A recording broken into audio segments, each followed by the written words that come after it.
Bonjour et bienvenue dans les ateliers de la Mésange, écoute et exprime tes émotions. Nous sommes aujourd'hui à l'épisode 9 de la saison 4. Après avoir dissipé nos doutes dans l'épisode précédent, nous allons explorer un terme chargé d'émotions, repartir à zéro. Alors, pourquoi est-ce si difficile ? Quelles sont les questions que l'on doit se poser ? Et surtout, comment transformer cette étape en une opportunité puissante de renouveau ? Je suis là aujourd'hui pour vous accompagner dans cette réflexion. Vous pourriez vous reconnaître dans cet exemple et peut-être aujourd'hui prendre la décision qui pourrait changer votre vie. Alors, c'est parti. Imaginez, Claire, 38 ans, est assise dans sa voiture, moteur éteint, sur le parking de son bureau. Cela fait 10 minutes qu'elle fixe le vide, incapable de bouger. Elle sait qu'elle doit entrer, mais quelque chose en elle résiste. Tous les matins, c'est la même lutte. Elle repense à ses collègues qu'elle n'arrive plus à supporter, à ce travail qui autrefois l'a passionnée, mais qui aujourd'hui l'épuise. Elle a tout essayé pour retrouver l'étincelle.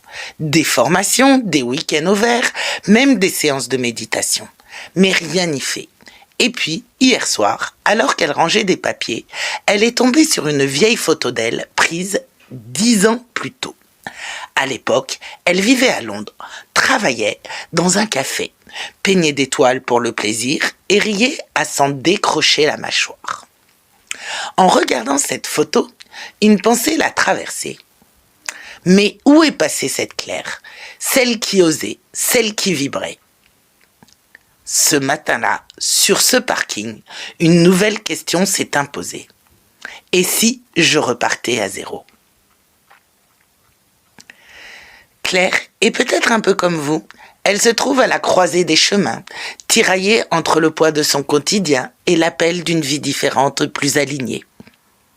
Alors, dans cet épisode, nous allons explorer ensemble ce que signifie repartir à zéro. Pourquoi cette idée peut être à la fois terrifiante, incroyablement libératrice. Si vous avez déjà ressenti ce besoin de tout recommencer sans savoir comment faire, eh bien, cet épisode est fait pour vous. Prenez une grande respiration et commencez ce voyage.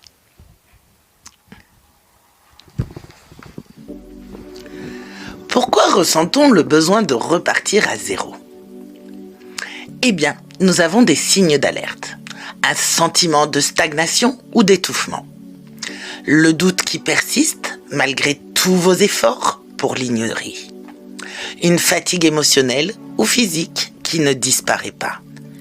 Et une petite voix intérieure qui vous murmure « Il est temps de changer ». Les situations fréquentes ? Eh bien, une rupture, un burn-out, un déménagement, une perte de sens dans sa carrière ou sa vie professionnelle. Le constat que vos choix passés ne reflètent plus la personne que vous êtes aujourd'hui. C'est pour ça qu'il est important d'écouter ces signaux. C'est-à-dire, ignorer les alertes peut aggraver le mal-être.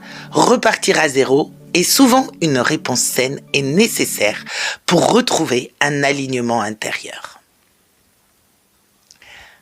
Alors, il y a des grandes questions à se poser avant de tout recommencer. Qu'est-ce qui ne me convient plus dans ma vie actuelle ? Qu'est-ce que j'aimerais ressentir ou accomplir ? Quelle peur m'empêche d'avancer ? Quels sont mes besoins et mes valeurs essentielles ? Quels petits pas puis-je faire dès aujourd'hui pour amorcer ce changement ?